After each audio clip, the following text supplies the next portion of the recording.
Bien, vamos a continuar la lectura que estábamos haciendo ayer. Pueden darse un minutito para volver aquí, retomar.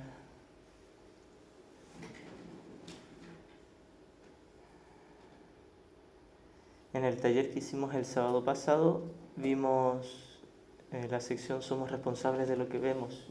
Y yo ayer les comenté que íbamos a estar revisando esta sección de nuevo y también algunos párrafos de la siguiente sección, que es Fe, Creencia y Visión. Porque en estas dos secciones, aunque los títulos no lo digan, habla muchísimo sobre relaciones especiales y relaciones santas.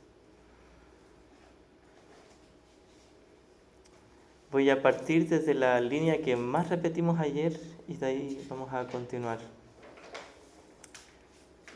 Es imposible que el Hijo de Dios pueda ser controlado por sucesos externos a Él. Aclaramos que estamos hablando de la mente, porque claramente mi cuerpo puede ser controlado, mi cuerpo lo pueden encarcelar, arrestar, golpear, etc. Pero mi mente sigue siendo libre. En mi mente sigo siendo el tomador de decisiones y puedo elegir libremente entre un sistema y otro. Y el que haya llevado muchísimo tiempo en un sistema de pensamiento errado no justifica que lo sostenga, ni tampoco me dificulta de que pueda elegir. Soy libre de elegir siempre, y de hecho siempre fui libre de elegir. Es decir, la respuesta siempre estuvo a mi acceso inmediato, libre. No hubo nada que me detuviera para elegir el renunciar a juzgar a mis hermanos y renunciar a intentar sustituir el amor de Dios por mis ídolos. Jamás hubo algo en la pantalla que me impidiera tomar esa decisión. Y aún hoy tampoco la hay. El asunto es la resistencia. Tenemos mucha resistencia y luego nos culpamos por tener resistencia como si eso sanara algo, pero no resuelve nada. El asunto es ser honesto y reconocer sí, aún tengo resistencia y no tengo por qué condenarme. No es un pecado, es solo un error.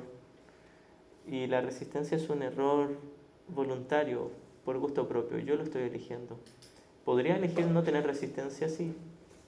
El asunto es que le doy valor a mi resistencia porque le he dado valor a aquello que elegí como mi vida, entre comillas, que es mi cuerpo, mi personaje, mi mundo, mi historia, todo aquí. Y le seguimos dando valor y nos seguimos sintiendo culpables por haberle dado valor. Y Jesús nos dice, tranqui, sí, le estás dando valor, no pasa nada. Y te quita la paz el darle valor, sí, y no pasa nada. ¿Por qué añadirte otra carga de culpa? ¿No será acaso que nos gusta la culpa? ¿No será acaso que tenemos una adicción a la culpa? La culpa no viene de la nada. La culpa es una elección voluntaria, deliberada, es una elección libre. En nuestra propia voluntad. Quiero sentirme culpable, me siento culpable. No puede haber nada en mi mente que yo no lo elija. Es a esto a lo que apunta primeramente esta sección. Soy responsable de lo que está pasando en mi mente. Si hay una sensación de odio por mis hermanos o por el mundo, yo estoy eligiendo ese odio.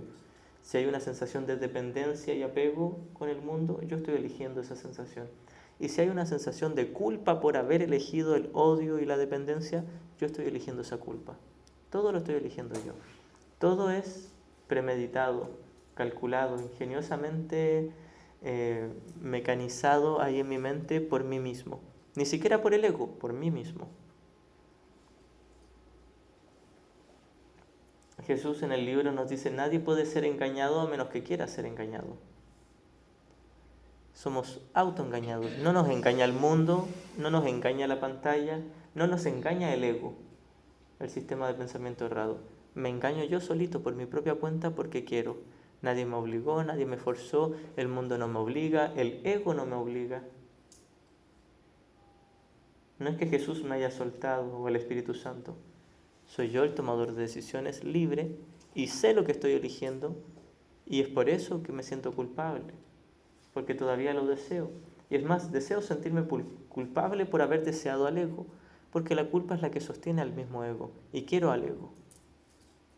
Fíjense, todo esto es algo que sabemos y sabemos que lo estamos eligiendo y sabemos que somos libres de volver a elegir y no queremos volver a elegir y preferimos mantener al ego y sintiéndonos culpables por estar en el ego en lugar de simplemente elegir al ego porque es mi gusto, es mi preferencia. Aún así, es mi preferencia, me siento culpable por mi preferencia. ¿Por qué sentirme culpable por mi preferencia si es lo que yo estimé que era más conveniente? Si estimara que no es conveniente, lo dejaría de elegir, pero si ya consideré que era conveniente al ego, ¿por qué condenarme? Si es mi gusto, es mi propia elección. Me condeno precisamente para reforzar el mismo error y la misma decisión en favor del ego. Hay una parte donde Jesús nos dice, eres capaz incluso de condenarte por haber odiado con tal de no dejar de odiar. Y eso es tanto con los ídolos de odio especial como con los de amor especial. Eres capaz de culparte por desear el mundo en lugar de desear del mundo, en lugar de dejar de desearlo. Toleramos el sentirnos culpables, el culparnos por haber deseado el mundo, en lugar de simplemente dejar de desearlo. Nos quedamos con todas las capas defensivas del ego porque no queremos quedar sin pan ni pedazo. Queremos el pan y el pedazo del ego. Queremos todo del ego. Y con esto no hemos logrado nada. Y Jesús nos mira con una tierna paciencia y nos dice, no pasa nada, tranqui, no pasa nada. No has hecho nada, literalmente, no te fuiste de tu Padre. No has abandonado tu hogar. Sigues estando ahí con Él. Sigues estando eternamente a salvo. Solo que no quieres estar a salvo, pero lo estás. Y no pasa nada. Y te quieres sentir culpable por tu creencia de no estar a salvo y aún así no pasa nada. Te estás tomando en serio las mentiras que tú te inventaste y no pasa nada. Pero quieres verlo como si hubiese pasado algo grave con tal de seguir protegiéndolo. Porque en el momento en que reconocemos que no es grave, se reconoce que mi elección en favor del ego no es un pecado, sino solo un error y queda corregido. Ese es el punto, no quiero que se corrija. Quiero que se mantenga como si fuese un pecado para que sea inmirable y por lo tanto incorregible.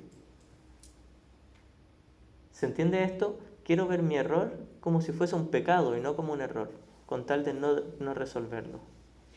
Un ejemplo extremo, cuando Hitler asesinaba a los judíos, no creemos que no sentía culpa porque estaba haciendo desde su lado egoico el bien y eso le hacía sentirse bien. ¿Tú crees que en un más profundo nivel había culpa o él estaba en coherencia con no le movía desde su mente errónea, actuaba conforme a sus creencias y le hacía sentir bien? Digo Hitler como cualquiera de nosotros cuando hacemos algo a sabiendas que nos produce placer y no hay culpa. Entonces, ¿cómo explicaría el curso eso? Primero aquí vamos a ver el problema donde realmente está y no donde parecía estar. Parecía como si el problema fuese que él asesinara o mandara a asesinar. Ese nunca fue el problema. El problema es que si él no estaba en paz, estaba en el ego. Y si es que está en el ego, claramente tiene culpa. Es decir, él cree ser culpable secretamente. No es que estar en el ego sea un pecado, para nada. Pero si él está en el ego, está creyendo ser culpable. Pero solo si está en el ego.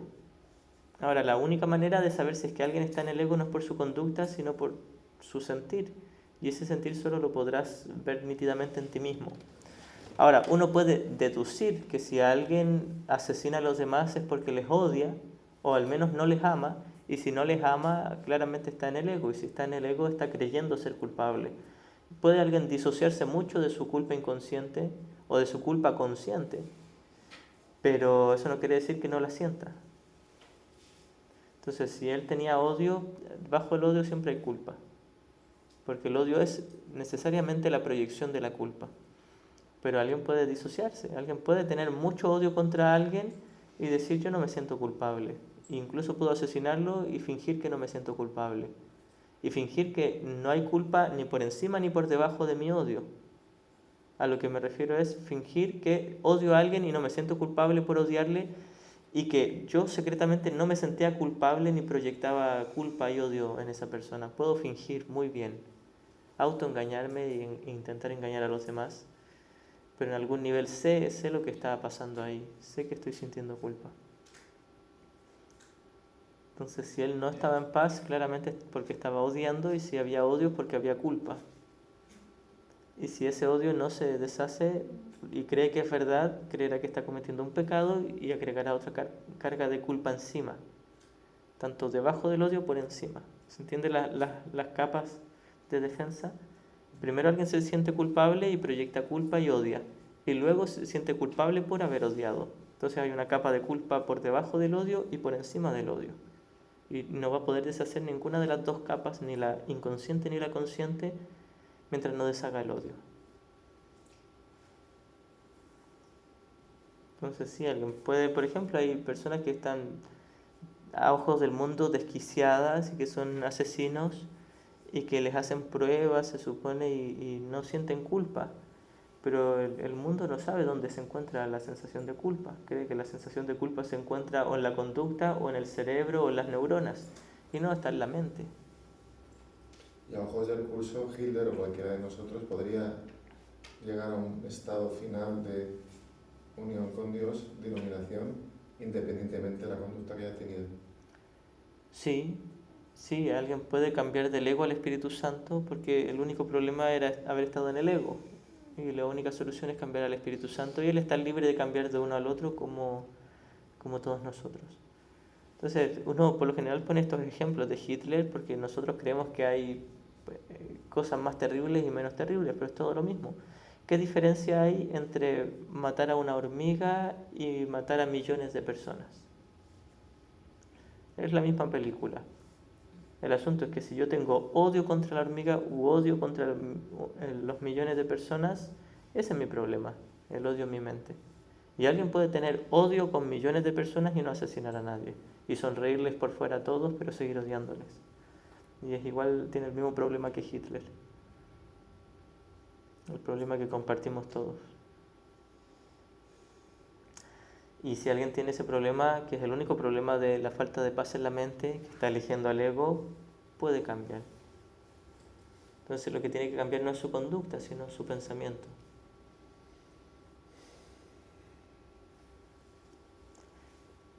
Es imposible que el Hijo de Dios pueda ser controlado por sucesos externos a Él. Es imposible que Él mismo no haya elegido las cosas que le suceden. Y las únicas cosas que nos pueden suceder son la paz o la falta de paz en la mente. Su poder de decisión es lo que determina cada situación en la que parece encontrarse, ya sea por casualidad o por coincidencia. Pareciera como si ocurre algo y yo lo veo como algo temible. Y quizás los demás no necesariamente lo ven temible. Yo siempre pongo el ejemplo de una amiga mía que le tenía pánico a las mariposas. Le daban asco, repulsión y miedo. Y cuando se le acercaba una mariposa, ella empezaba a agitarse y le daba algo. Y al común de las personas no, de hecho la mayoría lo podría ver como un símbolo bonito. Hoy apareció una mariposa de muchos colores, es un milagro y lo espiritualizamos. Y ella al contrario, no lo veía nada espiritual, lo veía como le daba cosa. Entonces, en el caso de ella, si a ella se le aparece una mariposa, ella fácilmente podría decir, ¿qué hice yo para que me ocurriera esto? Repulsivo.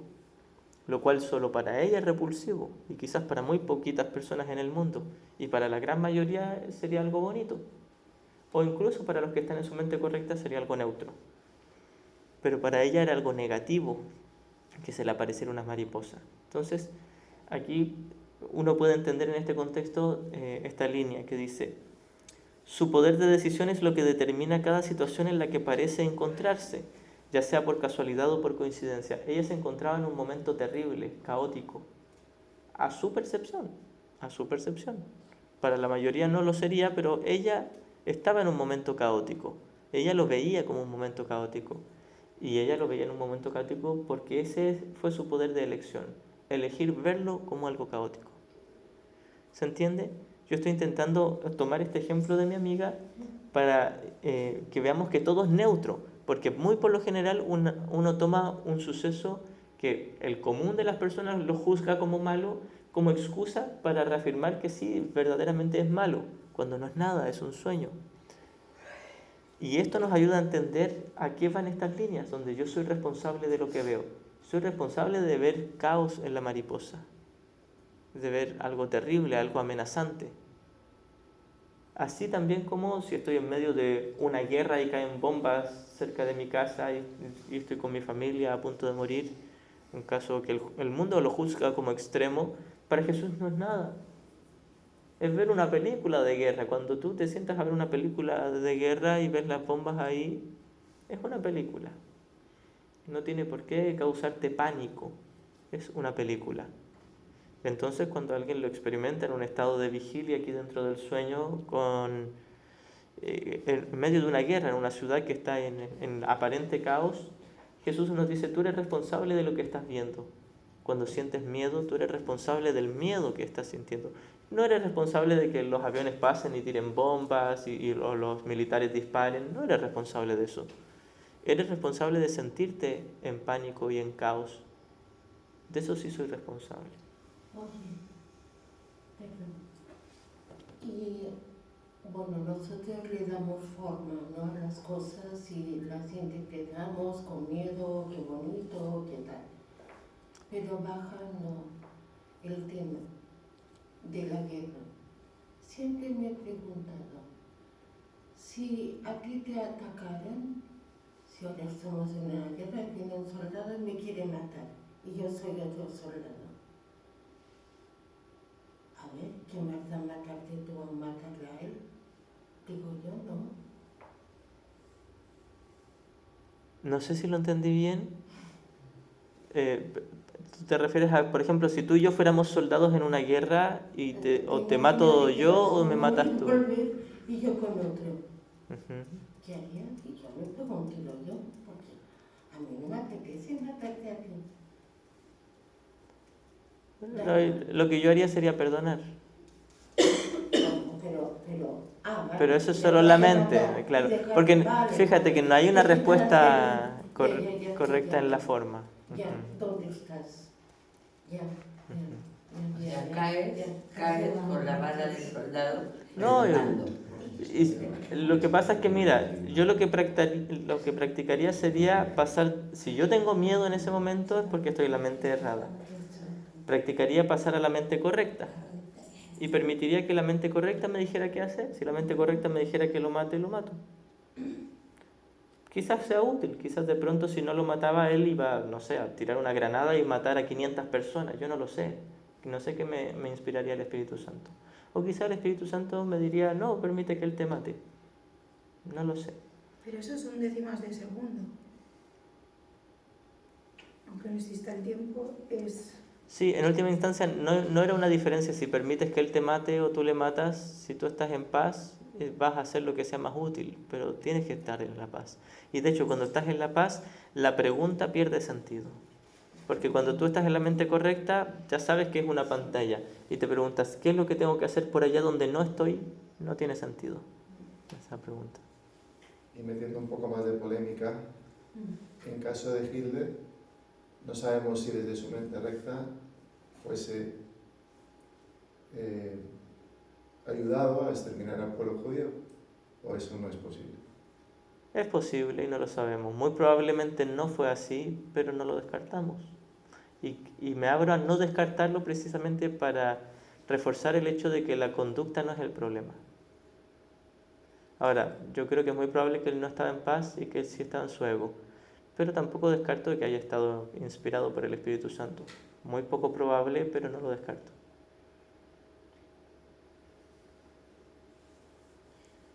Y si hablamos de coherencia, en lo que te decía Pau ahora hace un momento, si yo sigo identificado con el cuerpo y valoro ese cuerpo, yo me voy a defender. Yo voy a tomar una decisión coherente con lo que creo ser. Si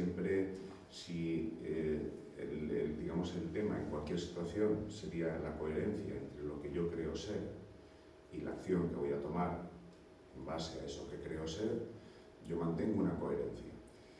Lo que entiendo que tú estás diciendo es que si esa decisión me quita paz, yo mato a esa persona y luego me siento culpable. Entonces tengo una oportunidad de perdón porque algo ha fallado en esa coherencia. Si yo soy plenamente coherente con esa acción, yo tendría que seguir estando en paz. Y puede ser que no lo esté, lo más seguro es que no lo esté.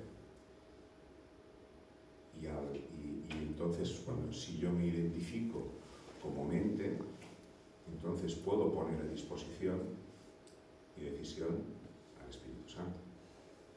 Entonces, esa coherencia, que no sé si es coherencia porque estaríamos hablando de coherencia en la ilusión y coherencia en la mente recta. Lo veo así. Claro, sí, no, es... Eso más bien confunde que no aclara. Sí, claro, ahí te puedes meter en un tema muy relativo, porque Claro. depende qué puede ser coherente para mí o para los demás. Sea la acción que tome, el sentir siempre me va a ser el indicador. Entonces. Sí, Y incluso ahí, ese sentir puede variar si tú vas variando de tomador de mente, de la mente errada a la mente correcta. Porque, por ejemplo, mira, puede ser, a lo que tú ibas es que, por ejemplo, si yo elijo al ego y me veo guiado por el ego a dispararle y matarlo, y luego me siento culpable o con miedo por eso, puedo confirmar que estaba en el ego. Sí, ahora fíjate que yo también podría elegir al Espíritu Santo, y quizás el Espíritu Santo me ve inspirado a permitir que Él me dispare. Y luego me salí del Espíritu Santo y volví al ego y me siento culpable por dejar que Él me disparara porque, no sé, dejé tirada a mi familia, quién sabe. Y uno puede volver al ego. Entonces, claro, no es que si yo elijo el Espíritu Santo ahora me voy a quedar todo ese día en el Espíritu Santo y poder estar en el Espíritu Santo ahora y 6 segundos después volver al ego de inmediato. Invita esto a una constante atención, indagación y aprovechar cuantas más oportunidades mejor. Sí, todo el tiempo. Y puede ser que cada 5 segundos o cada medio segundo tenga que volver a tomar esa decisión y tenga que volver exactamente segundo a segundo.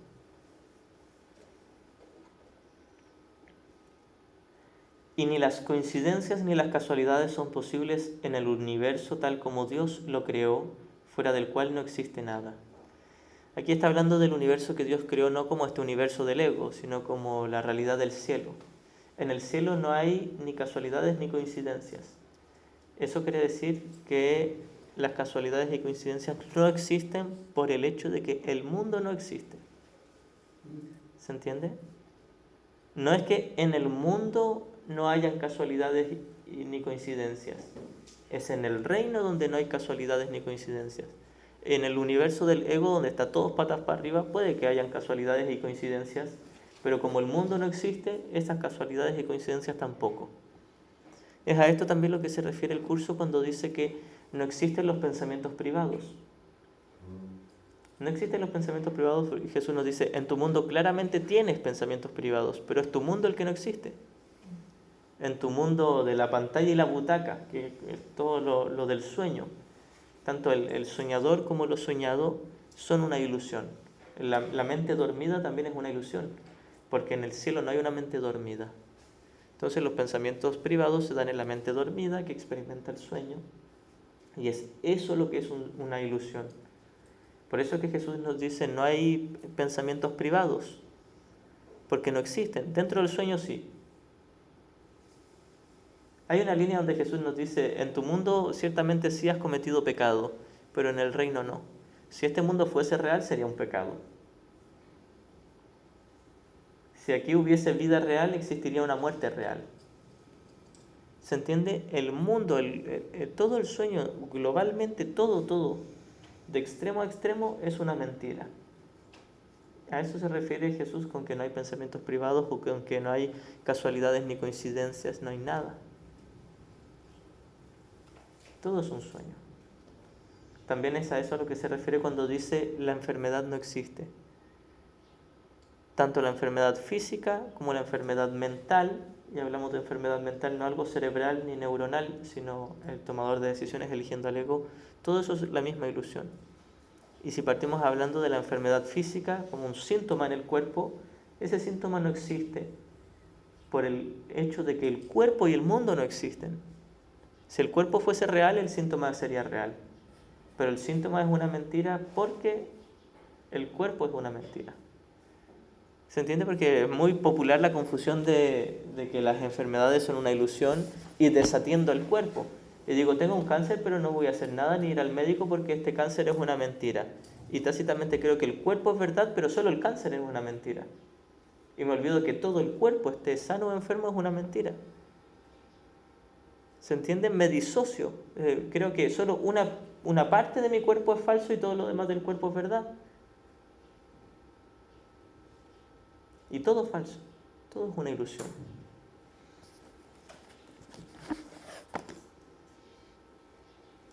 Si sufres es porque decidiste que tu meta era el pecado. Mi meta es conservar la idea de pecado, desde el ego, por supuesto, es conservar la idea de pecado porque el pecado, la idea de pecado, la creencia en el pecado es la gran muralla que protege y defiende la idea de que existo como un yo especial, individual, un yo separado, un yo dividido. Para conservar la idea de un yo dividido, tengo que conservar el muro de pecado, que es una ilusión. Tal como mi individualidad es una ilusión, el pecado nunca existió. Pero mientras proteja esa gran muralla, protegeré lo que está dentro de esa muralla, el deseo de ser especial. Entonces, mi meta va a ser el pecado siempre que yo sufra. De hecho, sufrimos para decir, hay un pecador que me hace sufrir, y esconder mi creencia de que yo era el pecador. Y sin embargo, en un nivel, en una defensa más profunda aún, sufro para decir que yo soy pecador, porque este es el castigo que me merezco por el pecado que he hecho. Fíjense, en un nivel me hago la víctima para culpar al otro y yo ser la indefensa víctima y el inocente. Pero en un nivel más abajo del mismo sistema desquiciado del ego, culpo al otro para yo sentirme culpable. Juzgo al otro como mi castigador, el cual me está dando un castigo merecido por mis pecados. Son dos niveles distintos del sistema de pensamiento del ego, donde uno parece contradecir al otro, pero dentro de la globalidad del sistema de pensamiento del ego tienen coherencia, lógica y sentido. Porque uno está para mantener la idea de culpa y el otro está para disociarme de mi deseo de mantener la idea de culpa. Esas son las defensas, las dobles defensas o séptuples defensas que pone el sistema de pensamiento del ego, del cual nosotros somos el amo y señor de ese sistema de pensamiento. Voy a repasar un poquitito. En un nivel más superficial, culpo al otro para yo ser inocente. Dentro del mismo sistema errado, en un nivel un poco más profundo, culpo al otro para yo mantener mi propia culpa. Proyectas. En el nivel más superficial, proyecto para no verlo en mí, y en el nivel un poco más escondido, quiero culpar al otro para seguir sintiéndome yo culpable. Porque sé que si libero a mi hermano me voy a liberar a mí. Pero luego me disocio y me hago creer que condenando a mi hermano me libero a mí. Y luego me disocio y digo, no, yo no estoy condenándolo. Ahí sí ponemos muchas capas de defensas. Si sufres es porque decidiste que tu meta era el pecado. Si eres feliz, porque pusiste tu poder de decisión en manos de aquel que no puede sino decidir a favor de Dios por ti. Es decir, si siento felicidad, que es la paz de Dios, es porque estoy eligiendo al maestro correcto. Este es el pequeño regalo que le ofreces al Espíritu Santo. E incluso eso Él te lo da para que te lo des a ti mismo. Pues mediante este regalo se te concede el poder de liberar a tu Salvador para que Él a su vez te pueda dar la liberación a ti. El pequeño regalo... Eso es lo que has dicho ahora hace un momento. Entonces explicaste tú que la culpa es la pared que protege al yo especial.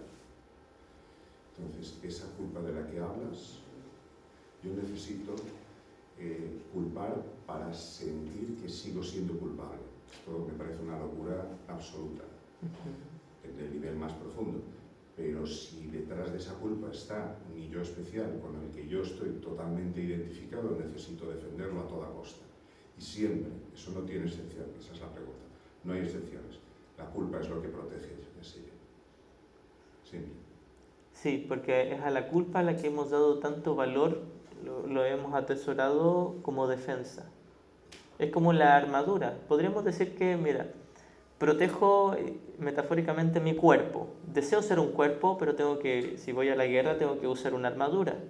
Entonces voy a intentar mantener la armadura, porque si me quito la armadura, me atraviesan, me muero. Entonces lo que protejo primero es la armadura. Me parece increíble que tenga que culpar a los demás para yo sentirme culpable. Yo entiendo que yo culpe a los demás Sí, porque mira, fíjate que así es de siniestro y maquiavélico el sistema de pensamiento del ego. Y así construyes una víctima. Sí, el resultado final es que soy víctima. Es como un círculo cerrado, ¿no? Así es. Fíjate, esta es la manera en que podemos ver cuán siniestro, maquiavélico y perverso es el sistema de pensamiento del ego, y que luego ya vamos a llegar a lo más fuerte. Es que por un lado me hago creer que culpando a los demás yo soy el inocente, pero secretamente sé que si culpo a los demás yo voy a mantener mi propia culpa, y era eso lo que quería, pero disociado, autoengañándome con que si culpo al otro yo me voy a salvar. Pero secretamente sé que no me voy a salvar o que no voy a despertar. Y de hecho, proyecto culpa en el otro no para salvarme, al contrario, para no salvarme.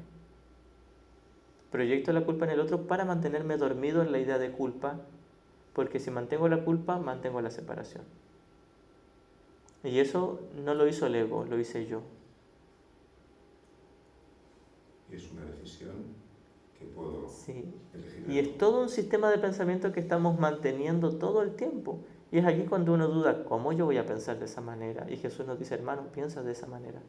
Solo que no lo quieres ver. ¿Y eso para qué? ¿Para qué todo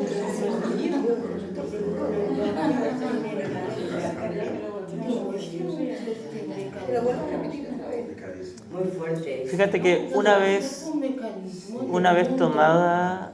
Para tener en la historia constantemente. Sí, y una vez que tomamos en serio la diminuta alocada idea, lo que siguió desde ese punto, que fue toda una mentira y una ilusión, lo que siguió fue una serie de defensas para ir protegiendo a la anterior. Entonces, mira, ya nos inventamos nuestra idea de individualidad o nuestra experiencia de individualidad para proteger el deseo de individualidad. Luego nos inventamos la idea de pecado y culpa para proteger la experiencia de individualidad. Luego nos inventamos el victimismo para proteger la culpa, para proteger la experiencia de individualidad, para proteger el deseo de individualidad. Y luego nos inventamos el amor especial, el especialismo, donde te amo y te adoro y eres mi amigui y nunca te voy a odiar y secretamente te estoy odiando. Y luego podemos poner más capas encima donde decimos, no, yo no estoy en el especialismo espiritual, yo ya superé eso. Y así podemos poner muchas capas defensivas. Pobre humano, ¿no? Y el resultado es una experiencia de amarga soledad. Gracias. Es una invitación perfecta. Principio, trama y final. Amarga soledad, chicos. Miserable vida. Dios mío. Ay, con la miserable. Miserable vida. Miserable. Miserable. El amigo que Dios te dio. Sin embargo, no existe nada de esto Quien en está el libre de culpa no proyecta su culpa porque no se identifica, no protege ninguna culpa. Se ilumina, pero puede ser que tengas perdonadas algunas secciones de la vida donde no culpas a otros y en otras muchas sí. Es un proceso o es radical, o culpas o no culpas. Uno lo experimenta como si tuviera relaciones más sanadas y otras menos sanadas. Pero incluso esas más sanadas no están totalmente sanadas si las otras tampoco lo están. Es precioso, en este sentido es precioso. Entonces Jesús Precioso. fue poco a poco perdonando, No o ya de niño te no proyectaba culpa, que sepamos. No, de todo su proceso ya lo hizo vidas anteriores. Ya ahí cuando nació como Jesús ya está iluminado. O sea, que venía con ventaja. Por decirlo de alguna manera. Con el trabajo hecho.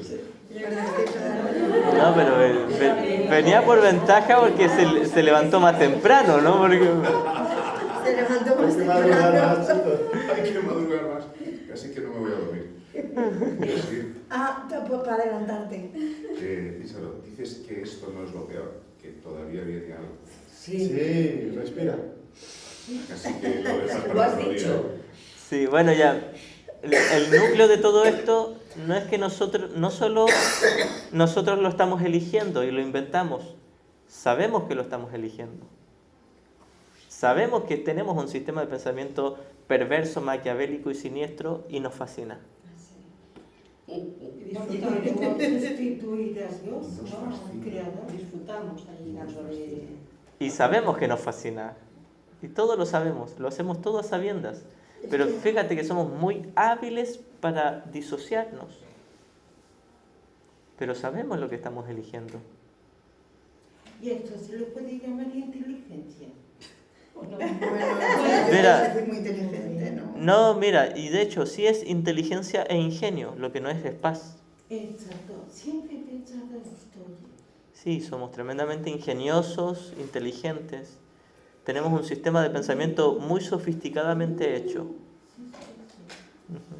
Entonces la filiación, que somos todos los seres animados y no animados, tienen ego y espíritu. Una planta, una lechuga, tiene una parte egoica en la cual se aprovecha del Sí, agua para tiene- quitársela a los demás y del aire, y la parte del espíritu de la lechuga sería, no sé, ¿cómo se explica eso? Ahora, no te guíes por las conductas, ni siquiera de los vegetales, para saber en qué maestro están. Porque fíjate que, por ejemplo, hablando nosotros como humanos, si comemos animal, se supone que estaríamos en el ego porque estamos sacando provecho. Si yo, de alguna manera secreta en mi mente, busco sacar provecho del animal para comérmelo y creo que eso me va a dar paz, claramente estoy en el ego. Pero yo podría trascender el ego y aún seguir comiendo animal. Entonces la planta quizás en un comienzo, claro, saca los nutrientes y se aprovecha de los demás desde su ego. Pero incluso si la planta decide estar en perfecta tranquilidad en el Espíritu Santo, puede que siga haciendo lo mismo conductualmente. Entonces el problema nunca está en la forma, sino en el propósito, en el contenido. Ahí nos perdemos. Sí, yo creo que sí. Continúo la lectura. Si alguien tiene una pregunta, puede ir así levantando la mano. Creo que Chin tiene una pregunta. ¿Esto has visto la película Matrix? Yo la dirigí.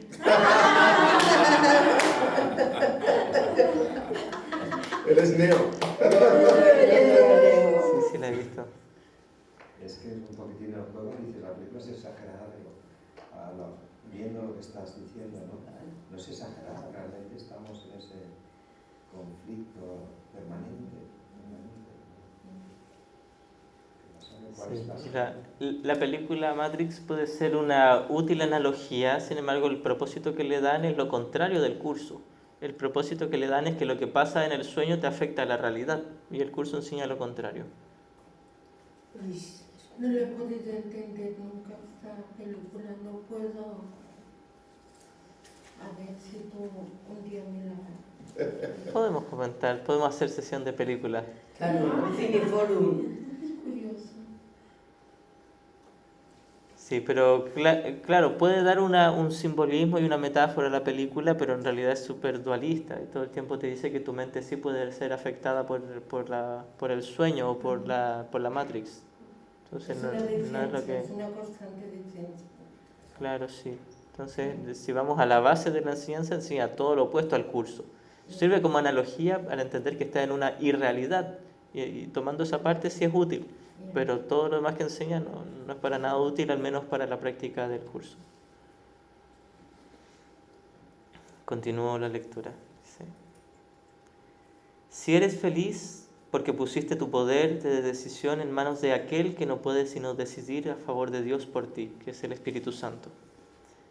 Este es el pequeño regalo que le ofreces al Espíritu Santo, e incluso eso Él te lo da para que te lo des a ti mismo. Esta pequeña dosis de buena voluntad para ser corregido es lo que le doy al Espíritu Santo y Él me lo regresa como un instante santo. Pues mediante este regalo se te concede el poder de liberar a tu Salvador para que Él a su vez te pueda dar liberación a ti. Libero a mi hermano de la culpa para yo liberarme a mí de la culpa, de la ilusión de culpa. No resientas tener que dar esta pequeña ofrenda. Y aquí ya entramos más de lleno al tema de las relaciones especiales y las relaciones santas. No resientas tener que dar esta pequeña ofrenda, pues si no la das, seguirás viendo el mundo tal como lo ves ahora. Ver el mundo tal como lo veo ahora es haberlo visto desde el miedo, desde la culpa, desde el ego. Incluso si todo por fuera parece estar muy bonito y pareciera estar en un lugar bonito y tranquilo, Si yo estoy en el ego, seguiré teniendo miedo, ansiedad, preocupación, qué tengo que hacer mañana, los hijos, los nietos, etcétera, etcétera. Si estoy en la mente errada, a pesar de estar en un momento bonito para el mundo y en un lugar bonito, voy a seguir viendo el mundo así como lo veo, caótico, porque tengo un caos en mi mente. Entonces nunca está hablando de la forma, sino solo del contenido. Está hablando de las pesadillas del ego que no son en la pantalla, sino en la butaca. No resientas tener que dar esta pequeña ofrenda, pues si no la das, seguirás viendo el mundo tal como lo ves ahora. Mas si la das, todo lo que ves desaparecerá junto con él. Todas mis preocupaciones y mis miedos, eso es lo que estoy viendo. No está hablando de las imágenes. No está hablando de que desaparezcan algunas imágenes y otras se conserven. Es que mi interpretación va a desaparecer y los efectos de mi interpretación van a desaparecer. Los efectos de mi interpretación errada son mi miedo, mi sensación de culpa, de enfado, de ansiedad o placer, que es todo lo mismo.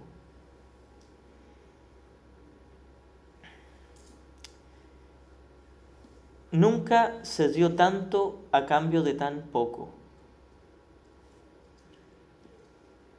Aquí me voy a detener un poquitito.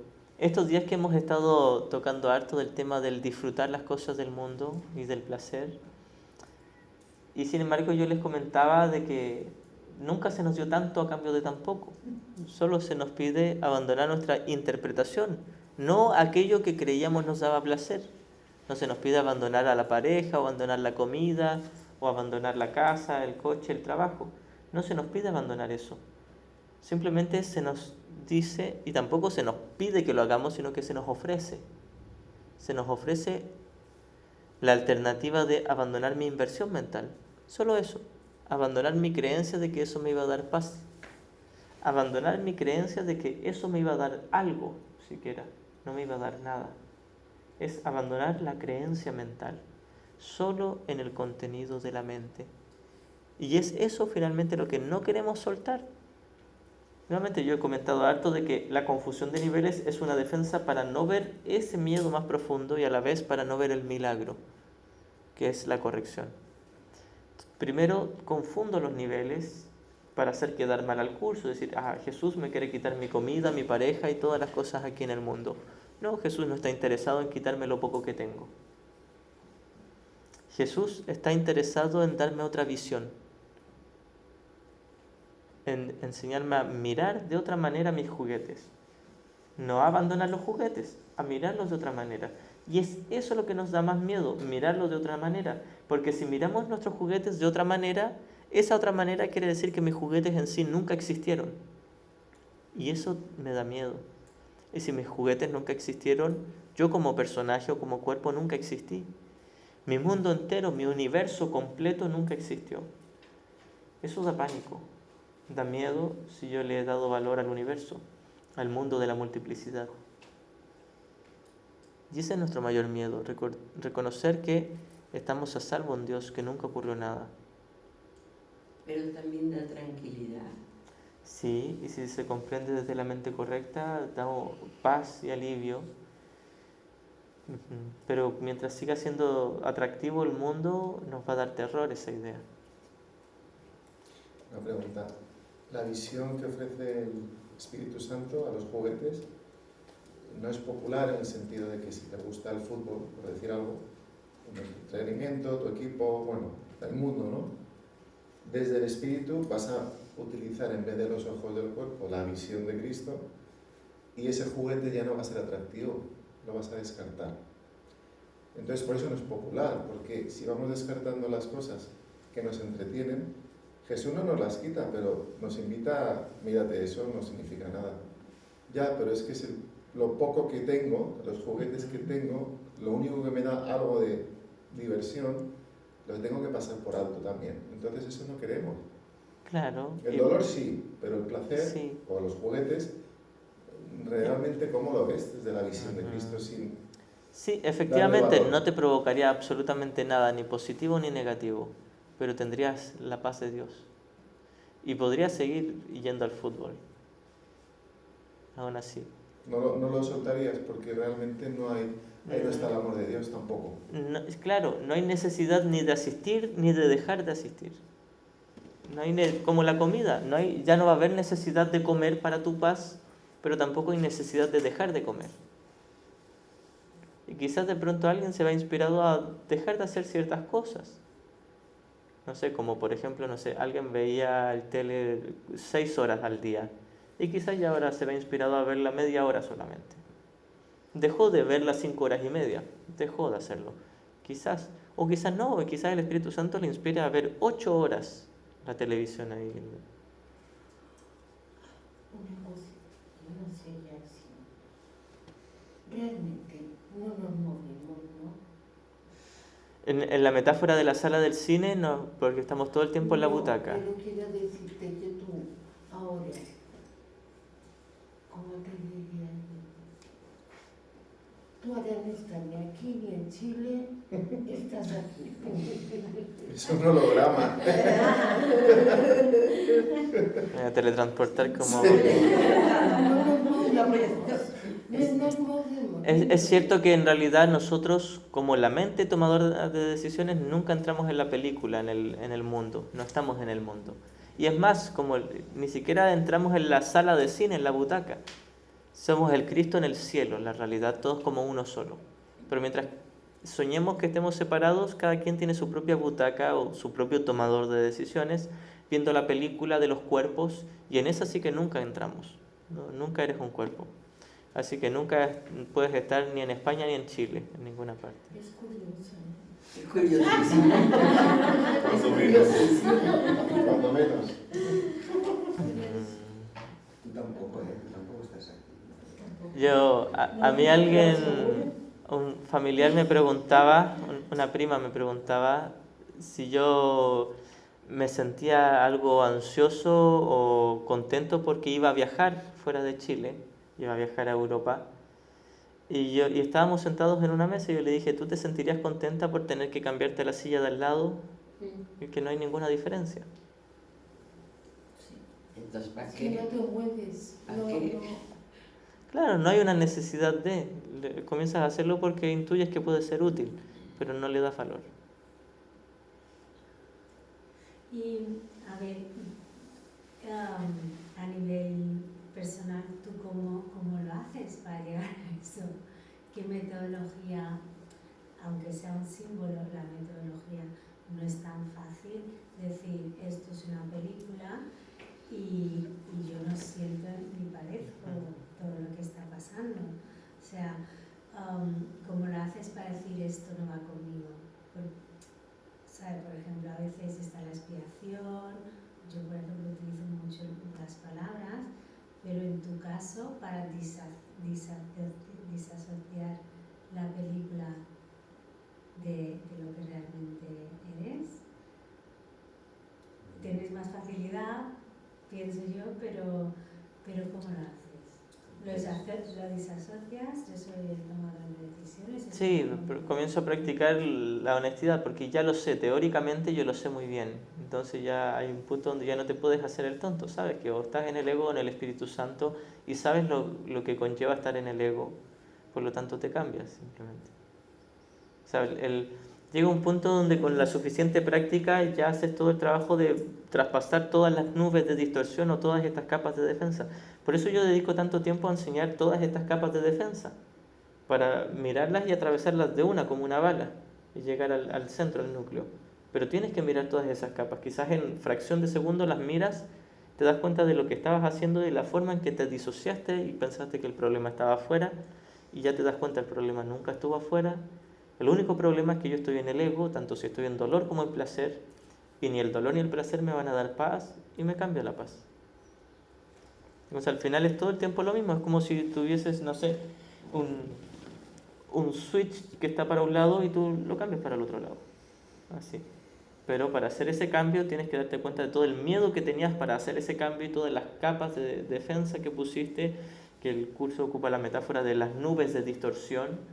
Atraviesas las nubes de distorsión y miras y te das cuenta de qué se trataba tu sistema de pensamiento y lo cambias. Bien. lo que dice María, para que lo entendamos mejor, porque a mí me ha ayudado mucho, no sé si quieres compartirlo o no, pero la relación especial o la relación de pareja que tenías con Meli, cuando me explicabas a mí lo que ha pasado, es una manera de practicar la técnica que tú has utilizado, que es el perdón, pero cuando me lo transmitías yo decía, vale, es muy fácil hacerlo, ¿no? Si quieres compartirlo. Y luego yo te dije, pero si son en vez de 3 meses, 20 años, me dices, es lo mismo. Si quieres compartir cómo te lo tomaste tú, nos puede ayudar a todos a ver cómo puedes estar en este mundo, en una relación especial, sin ser de este mundo. Es decir, nos duele, pero bueno, hay una manera de mirarlo con la visión de Cristo que no produce tanto sufrimiento. Bien, sí, conversábamos con Juan porque yo hasta ahora hace poquito tuve una relación de pareja y que ahora hace unos días ya no somos pareja sino que somos amigos. Entonces esa relación duró unos 3 meses, estos últimos 3 meses, y fue como si hubiese sido una larga relación de 20 años porque pasamos por todo el proceso del enamoramiento, encantados, y todas las escobas nuevas barren bien. Y luego, después de un par de semanas, ya empezó lo que por lo general pasa después de un par de años, pasó luego de un par de semanas, donde quizás el enamoramiento ya no está tan intenso y hay cierto miedo, ciertas aprensiones, etc. Y lo ocupamos para perdonar, para practicar el perdón, para darnos cuenta de que bueno, es un proceso donde comenzamos a proyectar más culpa y ya el amor especial se cae un poquitito para dar lugar al odio especial. Entonces lo conversábamos con ella y yo le explicaba, era un proceso, es como cuando tú, hay nubes y tú tienes que volar en el avión y pasan las nubes y hay turbulencias. Pero luego de un momento quizás atraviesa las nubes y si sale por encima de las nubes ya se acaban las turbulencias y ya va más parejo el avión. Entonces todo ese proceso de ir parejo, después las turbulencias, después volver a ir más parejo, que por lo general en las relaciones pasa de varios años, en mi relación pasó en un par de meses. Y mi práctica fue observar primero todo el valor que le estaba dando, toda la inversión mental, e ir soltando eso, dándome cuenta de que sí, efectivamente había hecho un ídolo de amor especial y siempre conlleva odio especial, y observar eso con la suficiente honestidad y practicar el perdón, es lo que nos lleva también a darnos cuenta de que siempre podemos volver a elegir, siempre está a nuestro acceso inmediato la elección de o yo me victimizo, independiente si le di mucho valor a una relación de 20 años o a una relación de 2 o 3 meses, es exactamente igual. Uno, si la mira desde el ego, hizo apego e hizo odio, hizo atracción e hizo rechazo. Pero ambas caras son de la misma moneda de la separación. Entonces llega un punto donde tienes que tomar la decisión si te quieres separar de la persona fingiendo que te quieres unir o realmente te quieres unir en el único lugar donde se puede unir, que es en la mente. Y esto es la práctica que llevamos ambos ahora, quizás ya no como pareja, sino como amigos, donde ambos nos dimos cuenta que habíamos hecho un apego y que secretamente habíamos proyectado culpa el uno en el otro, y ahora estamos practicando. Y se ha dado bastante bonito, ha habido mucha sanación. Sin embargo, quizás aún puede haber dolor, miedo, angustia, la sensación de soledad, la sensación de extrañar. Y sin embargo no lo ocupamos como excusa para mantenerlo, sino como una oportunidad para mirarlo e ir más allá de ello. Porque puede ser que sea muy tentador uno quedarse ahí atrapado en el victimismo y a veces por mucho tiempo. No solo por una semana, sino por 30 años quedarse en el victimismo. Es muy tentador. Pero lo que hace que el cambio sea más rápido es la honestidad, donde me doy cuenta de que yo estoy eligiendo este dolor, soy responsable de lo que veo. Yo estoy eligiendo este apego, esta sensación de necesidad, y yo la podría abandonar cuando quisiera. El tiempo no me va a sanar, el tiempo no hace nada. El tomador de decisiones que yo soy es el que me va a sanar cuando elija al Espíritu Santo. Entonces, esa decisión se puede tomar siempre, en cualquier momento. El que alguien se demore para elegirla no quiere decir que se la haya hecho más difícil. Nunca fue difícil. Siempre es fácil. El punto es que no queremos verlo fácil porque nos atrae el victimismo, el dolor, el apego, la necesidad, la soledad, la carencia, esa carencia emocional. Nos atrae porque esa carencia emocional dice, tengo razón, le gané a Dios, existo como alguien separado de Él. existo como alguien especial. Entonces esa sensación de soledad, de dolor, de carencia, de apego, es mi tesoro, es con lo que yo digo, le gané a Dios. Y yo quiero tener la razón en lugar de ser feliz. Entonces cuando se mira esto, llega un punto donde ya no te puedes hacer el tonto, donde te das cuenta, claramente yo estoy eligiendo mi dolor, tal vez yo no elijo lo que haga la otra persona, pero sí elijo mi dolor, obviamente, y lo estoy eligiendo con un propósito. El propósito de conservar mi victimismo, para a la vez conservar la culpa y así conservar el yo especial. Y tengo terror a abandonar ese yo especial en el núcleo de todas las defensas del ego. Eso es lo que nos da miedo. El miedo a la redención, a la liberación. El miedo a mirar dentro para reconocer que nunca hubo ni pecado ni separación y que no tenía la razón, que estaba equivocado con pensar que me separé de Dios. Y finalmente aceptar la expiación, que la expiación es el deshacimiento de esta idea de separación. El principio de expiación dice, padre e hijo nunca se separaron, siguen siendo uno. Y esto lo llegamos a comprender cuando comprendemos que hermano y hermano nunca se separaron, siguen siendo uno. Entonces, este es el tema central de este retiro, de las relaciones especiales a las relaciones santas, de una relación de apego, victimismo, odio y culpa a una relación de perdón, de paz y de alivio, de descanso. Y es lo que vamos a ir viendo en esta sección. Actualmente corre mucho el término relación tóxica. ¿Sería comparable o lo mismo que relación especial?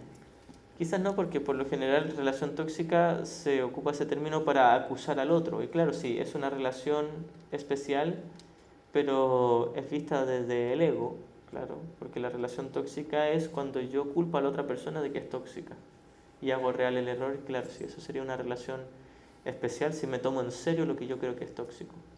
Y lo que se dice que más conviene es irte, alejarte de la persona tóxica. Claro, y creemos que moviendo una figurita en la pantalla vamos a acabar con el problema. Pero hay veces que es complicado soltar a otra figurita, no la sueltas aunque estés... Bueno, a eso es a lo que yo iba, nunca puede ser complicado. El asunto es que quiero verlo como complicado porque tengo necesidad de verlo como complicado. Le he otorgado mucho valor y si lo viese como fácil lo soltaría, pero como no lo quiero soltar, busco verlo como complicado. Pero realmente no lo sueltas porque no quieres. Exacto, sí, siempre es una elección voluntaria. Nunca es difícil, siempre es mi propia elección. A esto es lo que nos lleva a un curso de milagros. De hecho, es por esto que el título de esta obra literaria es un curso de milagros. Milagro para un curso de milagros es la corrección, donde le devuelvo a la causa la connotación de ser causa, que es mi mente. Mi mente es la causa como el tomador de decisiones y la falta de paz es el efecto. Entonces yo quiero decirle a Jesús, quítame el miedo. Y Jesús no me va a quitar el miedo, me dice, tienes que cambiar de maestro. Tú tienes que abandonar las condiciones que lo suscitaron. No puede Jesús simplemente decir, me pide que le quite el miedo, voy y le quito el miedo. Y cuando Jesús va a quitarlo, nosotros no lo queremos soltar como un bebé que se aferra a su juguete. Eso es lo que somos nosotros. Tomamos nuestro juguete de bebé y lo arrojamos con rabia al suelo. Y luego lo tomamos, no queremos el juguete, pero cuando alguien nos lo quiere quitar, no lo queremos soltar. Eso es lo que hacemos todo el tiempo. Queremos a nuestro ego y decimos, Jesús, llévate a mi ego. Y Jesús, bien, pásamelo.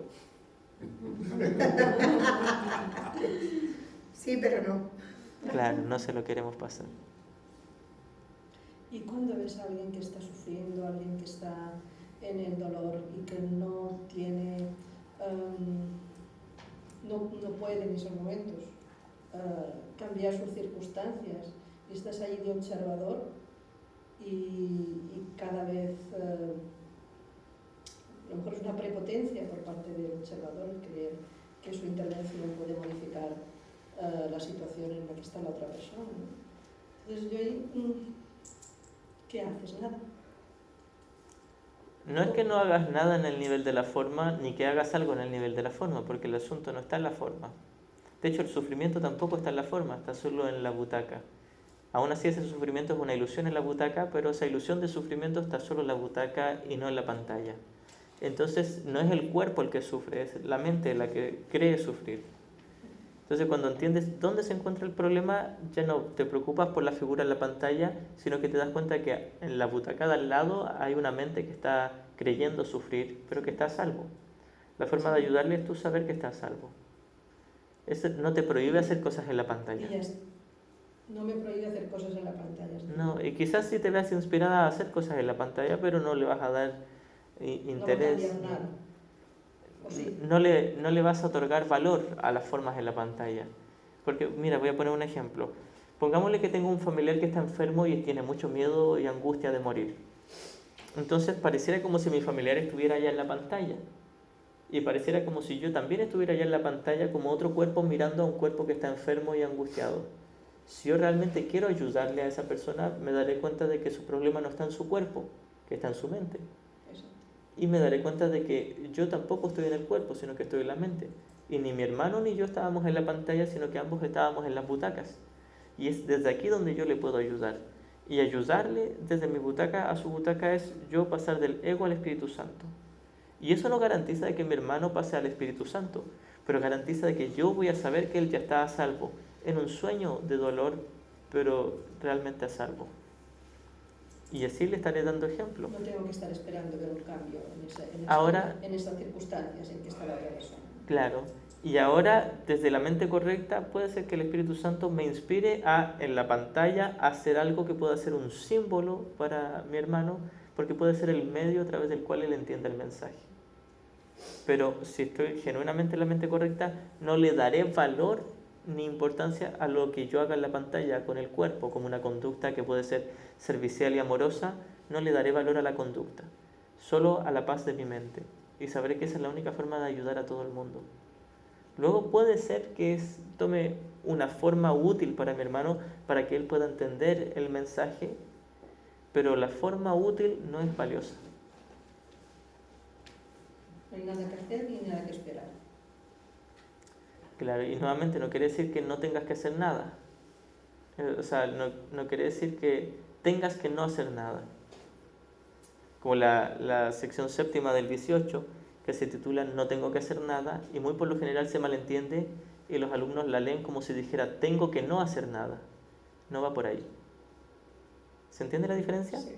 No tengo que hacer nada es que no es una obligación hacerlo. Podría o no podría, pero lo entendemos como que tengo que no hacer nada, como que tengo que privarme de hacer cosas.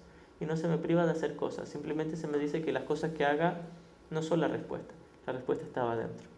Y como totalmente recto, ¿no? El equilibrio. Por eso es que sigue habiendo una sola respuesta. ¿Y cómo sabré que estoy en el Espíritu Santo para atender eso que estoy viendo? Tendrás la paz de saber que la otra persona ni ha cometido pecado ni está en peligro. Quizás identifiques que está en una petición de amor, pero su petición de amor es una ilusión y sabrás que es una ilusión y sabrás que él realmente no necesita amor y aún así se lo vas a dar para que él comprendiera que nunca le faltó. Y este amor, en este caso, es el perdón, lo que el curso escribe como amor con A minúscula. Sería, pongo un ejemplo, a ver, práctico, a lo mejor es una tontería, pero igual yo veo un mendigo que está pidiendo dinero, yo paso por allí. Si yo me siento mal por ver a este hombre ahí o lo veo mendigo hecho polvo, entiendo que estoy en el ego. Yo hago un reset, no sé muy bien cómo, pero bueno, y se supone que me pongo en el Espíritu Santo y entonces vuelvo a mirar a este hombre. Y entonces quizás lo vea una persona normal o pueda decir, mira qué papel le ha tocado a este chico en la pantalla, ¿no? Y puedo decidir darle o no darle, pero digamos, haga lo que haga, yo me voy a sentir bien. Eso sería un poco el ejemplo. Sí, porque la ayuda que necesita tu hermano va en otro nivel, no en el nivel físico o económico. La ayuda que necesita es en su mente. Todos necesitan ayuda en su mente. Y la manera de ayudarle en su mente es tú permitirte ser ayudada en tu mente. Y yo verlo como una persona normal, independientemente de lo que le esté aconteciendo. No, verle como el Cristo en el cielo. Dentro del sueño, por supuesto que tiene problemas. No es disociarte de los problemas en el mundo, es no tomártelos en serio. No es verle como alguien que ya está sano físicamente o que alguien millonario económicamente. No es verle así porque sería reemplazar una ilusión por otra. Es reconocer que sí, dentro del sueño le falta la comida y quizás le falte salud física, pero en el cielo ya está a salvo. Esa es la fe que te sostiene en paz. En la realidad ya está a salvo, en el sueño nadie está a salvo. En el ejemplo de Bego hay dos cuerpos en la pantalla que se encuentran, Bego y un mendigo, pero ¿hay alguna manera de que esas dos butacas, esos dos observadores tengan comunicación sin pasar por la pantalla? Sí, tú cuando te quedas en la mente correcta, eso es a lo que el curso llama comunicación. Que no Con tiene el otro, que... con la otra mente, hermano dormido. Sí, independiente si él no tiene comunicación contigo, tú te comunicarás con él porque tú te unes. Es a eso a lo que el curso llama comunicación. Yo me uno en perdón con mi hermano aun cuando él no quiera unirse en perdón conmigo. Yo me comunico con él, él no se comunica conmigo. Y quizás sí se va inspirado a también comunicarse conmigo y pasar a la mente correcta, y quizás no. Pero yo sí me voy a estar comunicando con él. Que comunicar no quiere decir hablar, ni siquiera es la telepatía. Comunicarme con mi hermano es perdonarle. Perdonar mi idea equivocada sobre que tiene una carencia, una necesidad. Claro, sí, Eso dejar le llega a de... él, por extensión le llega a él. Se le ofrece a él, y él lo puede tanto aceptar como rechazar. Y Jesús nos dice que de que lo va a aceptar en algún momento sí, y puede ser en 50.000 años más o puede ser hoy mismo, pero lo va a aceptar. Y si se demora 50.000 años más, no es pecado. Porque quizás tenga resistencia. Un milagro a tu hermano desde la mente recta, y ese hermano puede o no en la película cambiarle el rostro, o no, da igual, pero la película puede proyectar otra sensación de él sentirse, mira, no me ha dado dinero, pero me siento mejor. ¿Podría ser o no?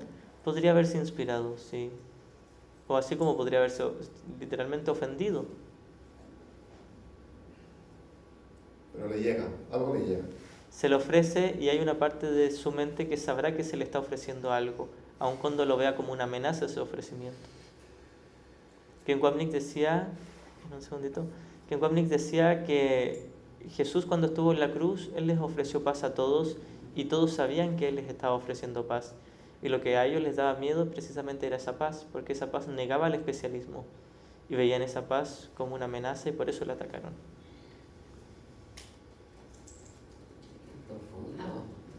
A veces en la forma aparece otro que parece pedirte ayuda, ¿vale? Y entonces tú le ofreces de la mejor manera que sabes, pero tú ves que el otro no la acepta aún así. O sea, es como si te estuviera pidiendo amor, pero al mismo tiempo no lo quiere recibir. Quiere seguir ahí, enganchado en ese sufrimiento. Ese es mi propio sufrimiento, ¿no?